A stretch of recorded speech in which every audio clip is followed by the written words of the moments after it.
صحیح اور حسن، صحیح اور حسن میں کیا فرق ہے؟ یہ صحیح احادیث کی 3 کیٹیگریز ہیں. سب سے اوپر صحیح حدیث، اس سے تھوڑی نیچے حسن صحیح، اور اس سے نیچے حسن ہے. یہ تینوں صحیح ہیں، لیکن ترتیب اس کی یہ ہوتی ہے، اور راویوں کے مضبوط ہونے کے اعتبار سے اس کو ڈیفائن کیا جاتا ہے. حسن حدیث بھی صحیح ہوتی ہے بشرطے کہ حسن لذاتی ہی ہو. ضعیف جمع ضعیف جمع ضعیف، یعنی کئی ضعیف روایتیں مل کے حسن لغیری بنانا، جس طرح شیخ البانی بناتے ہیں، وہ والی حسن نہ ہو. حسن لذاتی، اس کی سند بالکل سارے صدوق راوی ہوں، سارے ثقہ نہ بھی ہوں، صدوق ہوں، یعنی سچے ہوں، اتنے مضبوط نہیں لیکن سچے ہوں. اگر وہ آپ کریٹیکلی دیکھیں تو بخاری کی بھی ساری حدیثیں کوئی صحیح درجے کی نہیں ہیں، کچھ حسن صحیح ہیں، کچھ حسن درجے کی بھی ہیں، لیکن چونکہ راوی صدوق ہیں، حدیث کے معاملے میں سچ بولتے ہیں، تو روایت اس کی لی جائے گی. اس میں یہ نہیں دیکھا جائے گا کہ یہ راوی بدعتی ہے یا یہ راوی جو ہے وہ کسی غلط عقائد رکھنے والے فرقے کے لیے ہمدردی رکھتا ہے. نہیں، بندہ سچا ہے نا، اس کی روایت قبول کی جائے گی. بخاری میں درجنوں راوی ہیں جو شیعہ ہیں، ایسے راوی بھی ہیں جو شیعہ مسجد کے امام بھی تھے، اسٹیبلش جو اثنا عشری اور سنی و تفریق میں، لیکن امام بخاری نے ان سے حدیثیں لی ہیں. کتنے ناسبی راوی ہیں بخاری میں، لیکن روایت حدیث میں وہ صدوق ہیں، سچے ہیں، اس لیے ان کی روایتیں قبول کی گئی ہیں حدیث کے اعتبار. اور یہی معاملہ ہے صحابہ کرام کے بارے میں بھی. یہ جو اکثر آپ کو ایک جملہ بول رہے ہوتے ہیں الصحابۃ کلہم عدول، آپ سمجھتے ہیں کوئی آیت ہے کوئی حدیث ہے. نہ یہ آیت ہے نہ یہ حدیث ہے، یہ ایک سلوگن ہے. خلاف دے راشدہ حق چار یار پانچ تن پاک، جس طرح یہ سلوگن ہے، یہ بھی ایک سلوگن ہے الصحابۃ کلہم عدول. صحابہ بھی لفظ درست ہے، صحابہ بھی درست ہے، زیر سے بھی اور زبر سے بھی. تو اس کا مطلب ہے کہ حدیث قبول کرنے میں سارے صحابہ عدول ہیں. حدیث میں کسی صحابی سے جھوٹ ثابت نہیں ہے، یہ اصول حدیث ہے. اس کا یہ مطلب نہیں کہ صحابہ کرام سے غلطی نہیں ہوتی یا وہ گناہ نہیں کر سکتے یا وہ معصوم ہے، نہیں. ہاں، اس معاملے میں وہ معصوم ہے کہ نبی علیہ السلام کی کوئی بات انہوں نے مکس کر کے آپ کو نہیں بتائی. اب آپ سوچ رہے ہوں گے کہ اس میں کیوں معصوم ہے؟ وہ اس لیے کہ یہ اللہ نے اس دین کی حفاظت صحابہ اور اہل بیت سے ہی تو کروائی ہے. دوسری بات، انہیں یہ پتا تھا کہ ہمارا ہر جرم معاف ہو سکتا ہے. جس طرح آپ کہتے ہیں نا کچھ بھی ہیں تیرے محبوب کی امت سے ہیں، انہیں بھی یہ پتا تھا کچھ بھی ہیں تیرے محبوب کے صحابی ہیں، ہر گناہ معاف ہو سکتا ہے. لیکن جس نبی کو ہم نے اپنی آنکھوں سے دیکھا، اس کے ہاتھ میں ہاتھ دے کے بیعت کی، اگر ہم نے اس پہ جھوٹ باندھا نا، پھر ہم مارے گئے. بعد کے لوگوں کو تو کوئی نہ کوئی بینیفٹ آف ڈاؤٹ مل سکتا ہے، ہمیں اللہ نے نہیں چھوڑنا کہ تمہیں تو میں نے نبی علیہ السلام کا ساتھی بنایا تھا، تم نے اس نبی پہ جھوٹ باندھ دیا. اور پھر اس سے بڑھ کر رسول اللہ صلی اللہ علیہ وآلہ وسلم نے صحابہ کرام کو اس گناہ کی انٹینسٹی اتنی کوٹ کوٹ کے ان کے دلوں میں بھری تھی نا کہ اتنا بڑا گناہ ہے کہ بچ جانا بچ جانا بچ جانا. مسلم کی پہلی حدیث مولا علی سے یہی ہے، بخاری میں بھی ہے، دیکھنا میری طرف جھوٹی بات منسوب نہ کرنا ورنہ اپنا مقام جہنم میں دیکھ لو. چند احادیث ہیں جو متواتر ہیں، جو سینکڑوں صحابہ نے روایت کی اور ہزاروں تابعین نے. ان میں سے ایک حدیث یہ ہے کہ جس نے میری طرف جھوٹ منسوب کیا اپنا مقام جہنم میں دیکھ لے، جو بخاری میں بھی مسلم میں بھی دنیا کی آلموسٹ ہر حدیث کی کتاب میں یہ حدیث موجود ہے. اب ایک بات کی جب لکیر اتنی بار پیٹی جائے تو آپ امیجن کر سکتے ہیں، جس طرح آپ پاکستان میں بھی کتنے پکے بے نمازی ہیں جو عید کی نماز بھی نہیں پڑھتے، لیکن کہیں گے اللہ دے فضل نال آج تک خنزیر نہیں کھادا، 10 سال انگلینڈ لیا میں خنزیر نہیں کھادا. کہیں گے نا سور کا گوشت نہیں کھایا. کتنے بے نمازی ہیں وہ کہیں گے میں نے سگریٹ کبھی ہاتھ میں بھی نہیں پکڑا، شراب تو بڑی دور کی بات. اب آپ سوچ رہے ہوں گے ایک طرف حالانکہ نماز چھوڑنا اس سے بڑا گناہ ہے، لیکن انہوں نے اس گناہ کی انٹینسٹی اتنی بڑی سمجھی ہے. بس صحابہ کرام بھی یہ سمجھتے تھے کہ سب کچھ معافی ہو جائے گی، لیکن اگر اللہ کے نبی پہ ہم نے جھوٹ باندھ دیا سانو نہیں اللہ نے چھڑنا، بادل تو چھڑ دے گا، سانو نہیں چڑھتا. یہ وہ چیز تھی جو صحابہ کرام کو جھوٹ نہیں بولنے دیتی تھی. سب سے بڑھ کر حضرت معاویہ ابن ابی سفیان رضی اللہ تعالی عنہما نے بھی لاکھ اختلافات کے باوجود مولا علی پہ کبھی جھوٹ نہیں باندھا. قتل عمار والی حدیث پہنچی، اس کی باطل تعویل ضرور کی، حدیث کا انکار نہیں کیا، کیونکہ انہیں پتا تھا یار ریڈ لائن کراس نہیں ہونی چاہیے. اس لیے ہم حضرت معاویہ کہتے ہیں حضرت معاویہ رضی اللہ تعالیٰ عنہ نے اپنے دور حکومت میں کتنے ایسے کام کیے جو بخاری مسلم میں رپورٹ ہوئے ہیں، تو پھر ان کی حدیثیں کیوں لی جاتی ہیں؟ اس لیے کہ حدیث میں انہوں نے کبھی کوئی جھوٹ نہیں بولا. سنن ابی داؤد میں یہ حدیث موجود ہے 4129 کہ محمد ابن سیرین حدیث بیان کرتے ہیں، تابعی ہیں حضرت معاویہ رضی اللہ تعالیٰ عنہ سے، اور ساتھ ہی فرماتے ہیں وَمُعَاوِيَةُ لَا يُتَّهَمُ فِي الْحَدِيثِ، اور معاویہ حدیث کے معاملے میں جھوٹے نہیں تھے، ان پہ کوئی تہمت نہیں کہ انہوں نے کبھی رسول اللہ پہ جھوٹ باندھا ہو. اس کے بعد انہوں نے ایک حدیث بیان کی،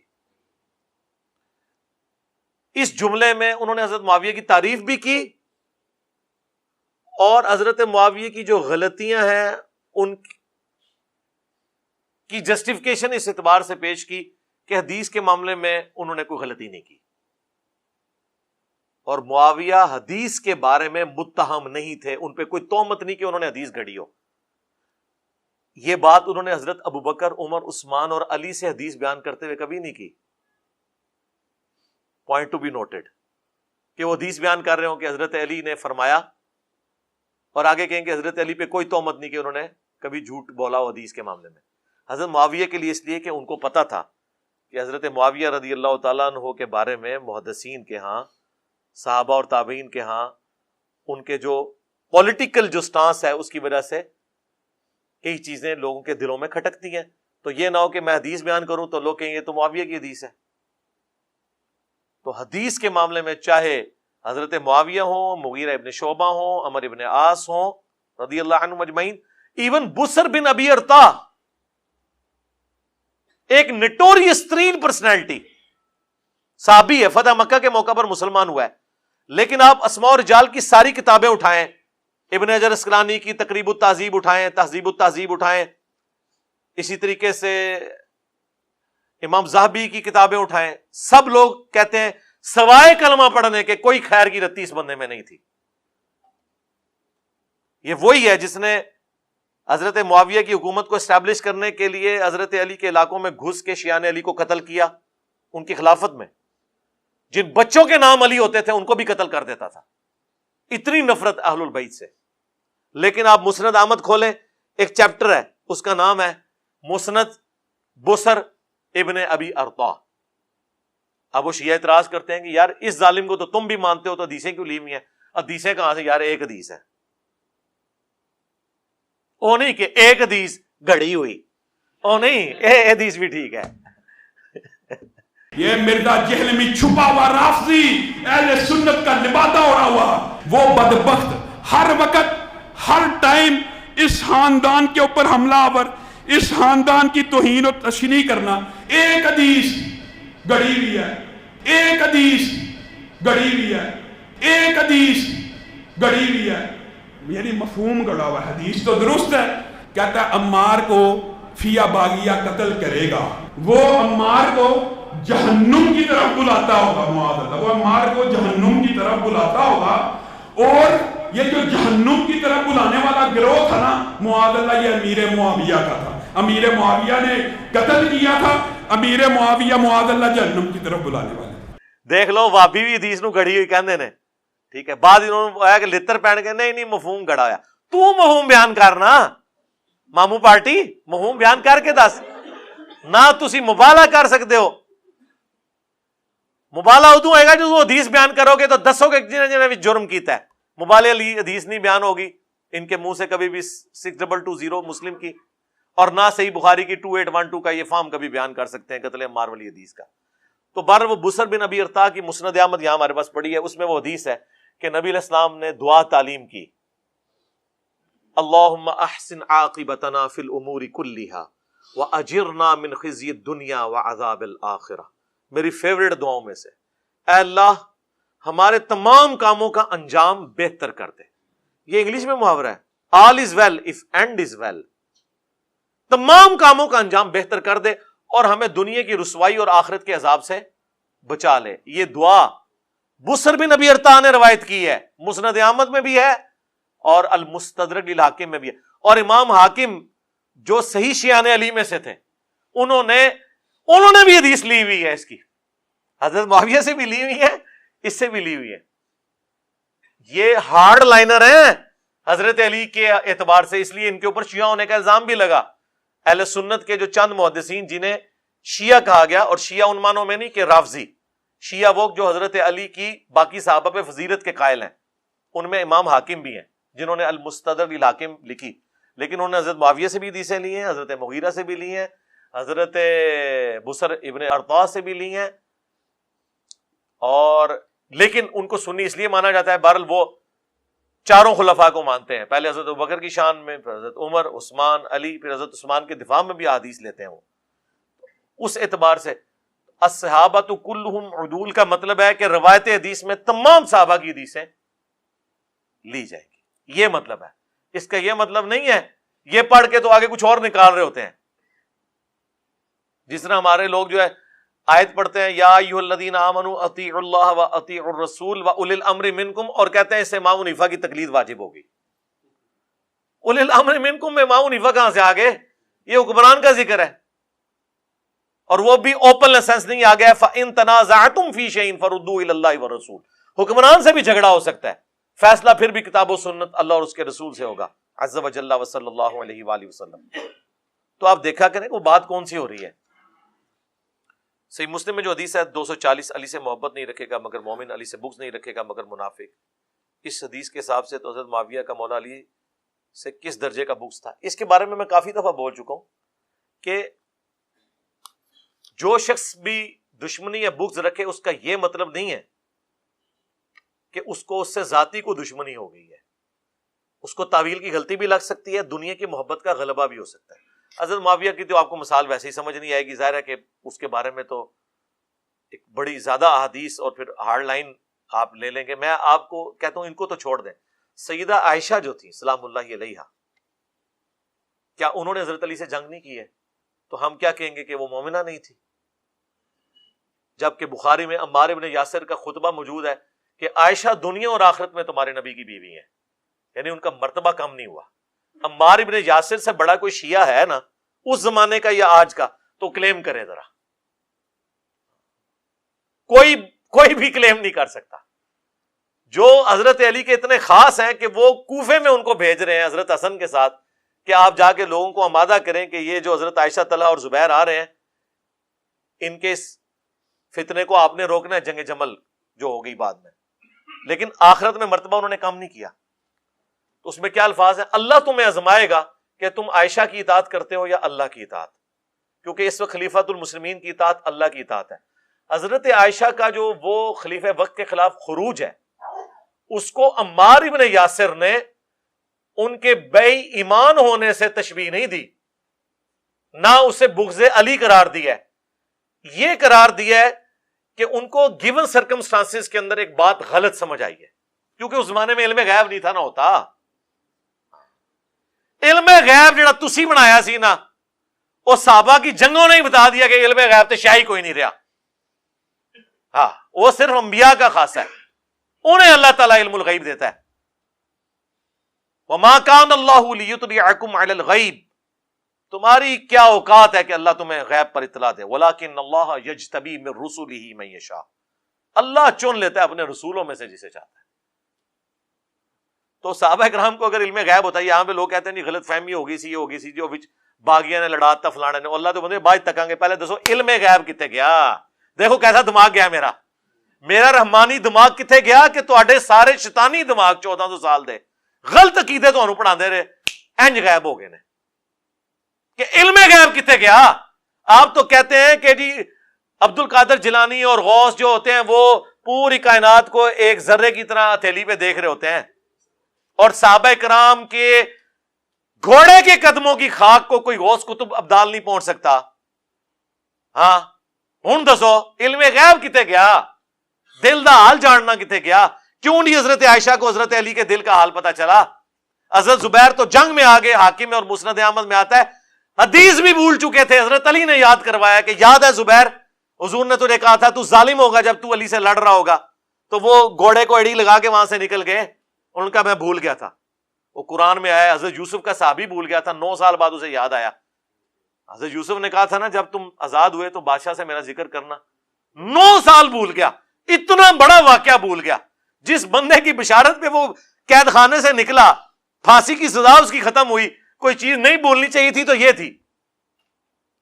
یہ بہت بڑی چیز ہے، قرآن میں رپورٹ ہوئی ہے. تو حضرت زبیر بھی بھول گئے، جنگ چھوڑ گئے. حضرت طلحہ بھی جنگ چھوڑ گئے، مروان نے ان کے گھٹنے میں تیر مارا، حاکم میں آتا ہے وہ بھی شہید ہو گئے. حضرت عائشہ تو پوری زندگی روتی رہی ہیں، حتیٰ کہ انہوں نے کہا مجھے اب دفن بھی نہ کرنا اس حجرے کے اندر، مجھے میری سوکنوں کے ساتھ دفن کرنا، میں نہیں چاہتی کہ رسول اللہ، ابو بکر اور عمر کی وجہ سے لوگ میری تعریف کریں، جو کچھ میں نے حضور کے بعد کر دیا. کیونکہ حکم تھا کہ نبی کی بیویوں گھروں میں ٹھہری رہو. حضرت عائشہ جب تھیں اور کیا حضور کی بیویاں نہیں تھی، کوئی نہیں نکلی جنگ کے لیے، الٹا وہ ان کو روکتی نہیں. بعد میں پھر وہ آپ دیکھ لیں. خیر یہ ایک تلخ چیز ہے. تو آپ یہ جنگ جمل میں مولا علی کے مخالف صحابہ کا بھائی مولا علی نے معاف کر دیا ان کو، سب کے لیے دعائیں کی ہیں. حاکم میں موجود ہے، مصنف ابن ابی شیبہ میں، فضائل صحابہ میں، کہ میں امید کرتا ہوں کہ قرآن میں سورۃ الحجر میں جو آیا کہ اللہ تعالیٰ علیہ ایمان کے دلوں میں ایک دوسرے کے خلاف نفرتیں نکال دے گا، پھر وہ تختوں پہ بیٹھے ہوں گے آمنے سامنے ٹیک لگائے. یہ میرے طلحہ، زبیر اور عثمان کے بارے میں. مسئلہ تو ماموں کا ہے نا، ان کا تو کوئی مسئلہ نہیں. اگر کوئی شخص دین کے طریقے پر حکومت کرتا ہے تو اسے خلیفہ کا درجہ دیا جائے گا. کیوں نہیں دیا جائے گا؟ بالکل خلیفہ ہی ہوگا وہ. عمر بن عبدالعزیز مروان کا پوتا ہے، اور ہم اسے امیر المومنین اور رضی اللہ تعالیٰ عنہ علیہ السلام بھی کہتے ہیں. 5ویں خلیفہ راشد کہتے ہیں، بلکہ چھٹا خلیفہ راشد حسن ابن علی کے بعد. اور خلافت صرف 2.25 سال ہے، 99 ہجری سے 101 ہجری تک. اور اسلام کا پہلا مجدد کہتے ہیں. یہ وہ مجدد ہے جسے سنی اور شیعہ دونوں مجدد کہتے ہیں. یہ لادہ بات ہے، بتاتے نہیں کہ اس نے تجدید کون سی کی ہے. مجدد آ کے خرابیاں دور کرتا ہے نا. وہ گند جو صاف کیا ہے، کہتے ہیں نا انجینئر صاحب گند پہ بیٹھتے ہیں، تو عمر بن عبدالعزیز کس گند میں بیٹھ کے انہوں نے وہ گند صاف کیا تھا؟ بنو امیہ. وہ کون سی خرابی تھی؟ حکومتی خرابیاں انہوں نے دور کی. تو وہ خلیفہ کہلاتے ہیں، خلیفہ راشد ہے. ان کا پورا نام کیا ہے؟ عمر بن عبدالعزیز بن مروان بن حکم. اور حکم وہ ہے جس کے اوپر رسول اللہ نے لعنت کی ہوئی ہے، لیکن لعنت کا حصہ عمر بن عبدالعزیز تک نہیں پہنچا. جو اکثر پوچھے ہوتے ہیں قرآن میں اللہ نے کہا جی یہودیوں پہ قیامت تک کے لیے اللہ کی ذلت اور غضب ہے. جی ان پہ ہے جو روش اختیار کریں گے. آج بھی اگر کوئی یہودی من سے مزاج ہو جائے تو اس سے غضب اٹھ جائے گا. یہ نہیں ہے کہ اللہ نے اسے باندھ دیا کہ وہ اسلام نہیں قبول کر سکتا. عبداللہ بن سلام نے نہیں اسلام قبول کیا. آج بھی کئی یہودی ہیں جو مسلمان ہوئے ہیں. تو یہ لعنت قبر تک تب جائے گی جب آپ خود لے کے جائیں گے، ورنہ آپ جب چاہیں ختم کریں خود. مجھے صرف حدیث کا صحیح کانسیپٹ دیں.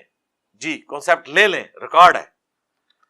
انٹروڈکشن آف حدیث، پورا حدیث کیسے ہے. اچھا اب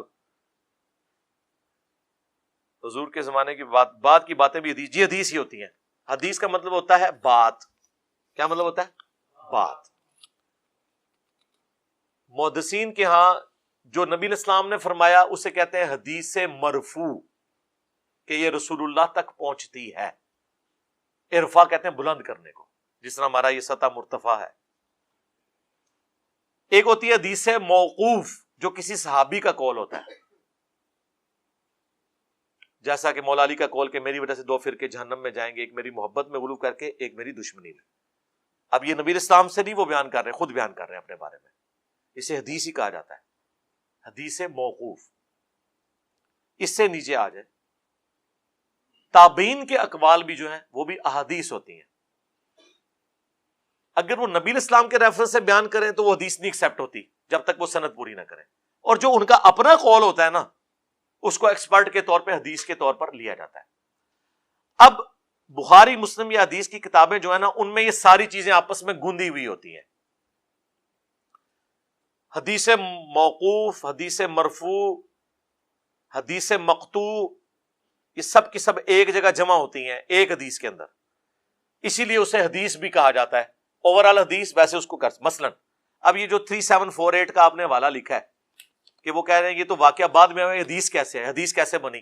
3748 جو بخاری کی حدیث ہے اس میں کیا الفاظ ہیں کہ حسین ابن علی کا سر کاٹ کر عبید اللہ ابن زیاد کے سامنے رکھا گیا. نعوذ باللہ. اللہ کی لعنت، اللہ کے فرشتوں کی لعنت، تمام لعنت کرنے والوں کی لعنت جنہوں نے حسین ابن علی کو مظلومانہ شہید کیا. آمین. تو وہ چھڑی سے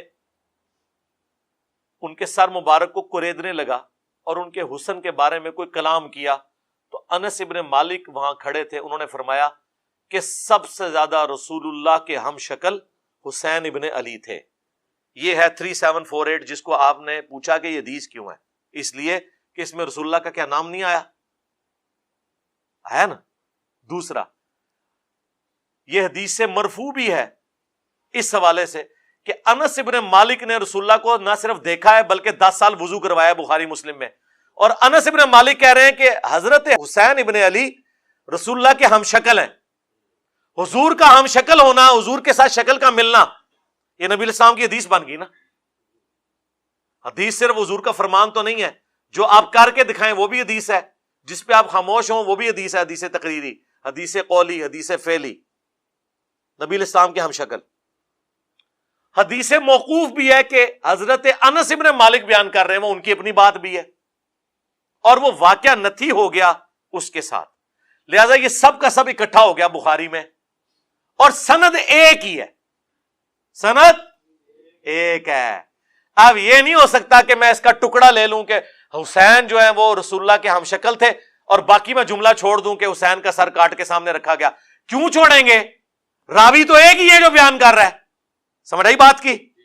اسی راوی پہ اعتبار کر کے آپ نے حضور کی بات مان لی، انس ابن مالک کی بات مان لی، وہ پورا واقعہ جو بیان کر رہا ہے وہ کہنے میں نے آدھا واقعہ چھوڑ دینا ہے، تو ایسے تو نہیں ہوگا۔ اس لیے سارے کو حدیث کہا جاتا ہے، اور یہ تاریخ کہہ کے اسے جھٹلا نہیں سکتے۔ تاریخ کی سب سے اتھینٹک بک قرآن ہے۔ حضرت یوسف علیہ السلام کا اپنے بھائیوں کے ساتھ جو معاملہ ہوا، وہ تو حضور صلی اللہ علیہ وآلہ وسلم سے کم از کم آپ سمجھ لیں آلموسٹ 3000 سال پرانی تاریخ ہے۔ وہ تو تاریخ ہے نا، یوسف علیہ السلام کے بھائیوں نے ان سے حسد کیا اور وہ پھر کس طریقے سے مصر کے حکمران بنے، یہ پوری تاریخ ہے نا۔ تو تاریخی واقعات تو قرآن میں بھی آئے ہیں، کیوں ہم بیان کرتے ہیں؟ عبرت کے لیے۔ اس طریقے سے بخاری مسلم میں بھی جو تاریخ آئی ہے عبرت کے لیے بیان ہو رہی ہوتی ہے، وہ حدیث کے طور پہ ہی آتی ہے، حدیث کی نمبرنگ کے تحت ہی آتی ہے۔ جیسے قرآن میں ایسی کوئی تفریق نہیں ہے کہ تاریخی واقعات الگ کر دیے ہوں اللہ نے، یہ کہہ کہ یہ تو تاریخ ہے۔ اب تخت بلقیس کا جو ایک واقعہ ہوا ہے، ایک تاریخی واقعہ ہے۔ اس طریقے سے رومنز اور پرشینز کی جنگ کا جو سورہ روم کے سٹارٹ میں ذکر ہے، ایک تاریخی واقعہ ہے نا۔ دونوں کافر لڑ رہے تھے، کوئی مسلمانوں کی جنگ کا ذکر ہے قرآن میں، یہ کیا کر رہا ہے واقعہ؟ جو اللہ نے کہا ہے کہ رومی مغلوب ہو گئے پرشینز کے ہاتھوں اور ان قریب دوبارہ سے غالب آ جائیں گے، اس میں دین کا کون سا مسئلہ بیان ہوا ہے؟ دونوں کافر، ایک تاریخی واقعہ آیا ہے، ایک پروفیسی کے طور پہ، بعد میں پوری بھی ہوگی۔ تو اس طرح اپنا ریلیٹ کیا کرے۔ تو جو بھی حدیث کی کتابوں میں آتا ہے، حدیث جب بھی کوئی صحابی یا تابعی بیان کرتا ہے نا، وہ کسی سرکمسٹانسز کے اوپر بیان کرتا ہے۔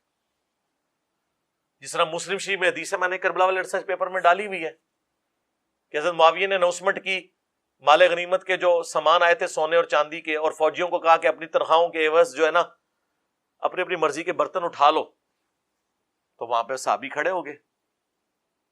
انہوں نے کہا نبی علیہ السلام نے سونے کے بدلے سونے کے کاروبار کا منع کیا ہے، اللہ دست بدست ہو اور ہم وزن ہو۔ یہ نہیں ہے کہ ایک فوجی کی تنخواہ جو ہے وہ 100 دینار کے برابر ہے اور وہ ایسا سونے کا لوٹا اٹھا لے جو 150 دینار کا ہے، تو یہ تو سود لے گا وہ۔ تو سارے فوجی رک گئے، لیکن حضرت معاویہ کو غصہ آ گیا۔ مسلم شریف کے الفاظ ہیں، انہیں تو برا لگا کہ میرے حکم کو میں حاکم ہوں اور اس بندے نے حدیث سنا کے سب کو سائڈ پہ کر دیا۔ تو انہوں نے کہا میں بھی تو اتنا عرصہ حضور کے ساتھ رہا ہوں، میں نے تو ایسی کوئی حدیث نہیں سنی۔ یہی کچھ تھوڑے حنفی بھی مولوی کہہ رہے ہوندے نے، میں بھی آج تک اسی تے کوئی حدیث نہیں سنی ہے۔ تو وہ صحابی اتنے غصے میں، انہوں نے کہا مجھے اندھیری رات کے ٹکڑے میں جنگل میں تمہارے لشکر سے علیحدہ ہونا پڑ جائے میں گوارا کروں گا، لیکن جو کچھ میں نے خود حضور سے سن رکھا ہے اسے بیان کرنے سے باز نہیں آؤں گا۔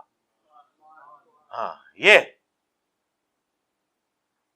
وہ حدیث بیان کر۔ اب یہ پورا ایک واقعہ ہوا ہے نا، اب آپ کے اس واقعے میں جو کچھ حضرت معاویہ کے فوجیوں نے کیا حضرت معاویہ کے کہنے پہ، اور وہ صحابی نے حدیث سنائی اور وہ سارے بیک فٹ پہ چلے گئے، یہ واقعہ چھوڑ دیں، بس آپ اتنا حصہ بیان کریں کہ سونے کے بدلے سونے کا کاروبار منع ہے۔ بھائی یہ واقعہ جب بیان کریں گے، یہ امپلیمنٹ جس جگہ پہ ہوا ہے وہ تو بتائیں گے نا۔ ویسے تو بڑا شوق ہے تو شان نزول دسو، حدیثاں دا شان نزول نہ تم دسیے, مامو پارٹی تانوں نہ دسیے کہ انس نے کب یہ حدیث بیان کی کہ حسین جو ہے وہ حضرت رسول اللہ کے ہم شکل ہیں. جب تمہارا جو مامو کا گورنر تھا عبید اللہ ابن زیاد, وہ ان کے چھڑی مار رہا تھا ان کے سر مبارک میں, اس وقت انہوں نے یہ حدیث سنائی ہے. تمہیں نہ بتائیں انج تے بڑا شان نزول دا شوق جے, تے شان نزول ہوندا جے نا انہاں حدیثاں دا. جتھے جتھے تواڈے وڈیاں نے کام پایا اوتھے اوتھے حدیثاں سناندے سن.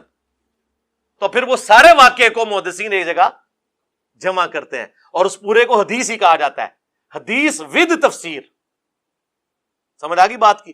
یہ ساری باتیں میں نے ایک انٹلیکچوئل ترتیب سے, مثالیں دے کے ترتیب سے نا کوئی 1.5 گھنٹے کی ایک ویڈیو ریکارڈ کروائی ہے, انٹروڈکشن آف حدیث.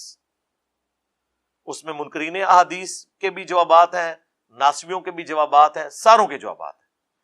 اے تہاڈا پورا تھدا مکا چھڑیا جائے. کوئی بندہ ایسا جنہیں پرچی لکھی ہو دی میں پرچی نہ پڑھی ہوئے, ہاں یہ فیبریکیٹڈ سوال نے اپنی پرچیاں. او مامو پارٹی, جو میں نے ویڈیو میں ریکارڈ کرایا نا, اس ویڈیو کو 10 دفعہ دیکھو اور وہی سوال آپ اس طریقے سے جواب کبھی دے دو. یہ میں ویسے وہ تکبر کے طور پہ نہیں کہہ رہا, میں